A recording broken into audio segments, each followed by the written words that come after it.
আসো ডিম তুলবো।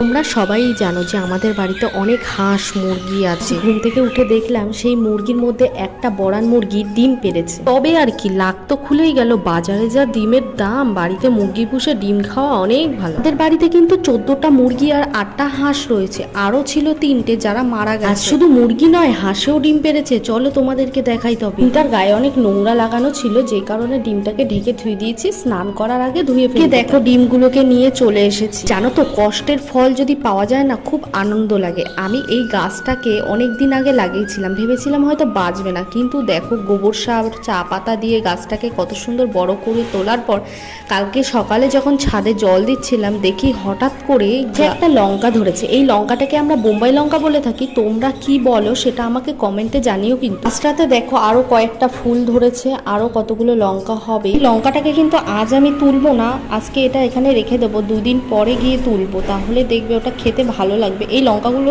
খুব ঝাল হয়, আমার তো এর গন্ধটা দিয়েই ভাত খাওয়া হয়ে যায়। ভিডিওটা ভালো লাগলে একটা লাইক করে দিও। রাধে রাধে।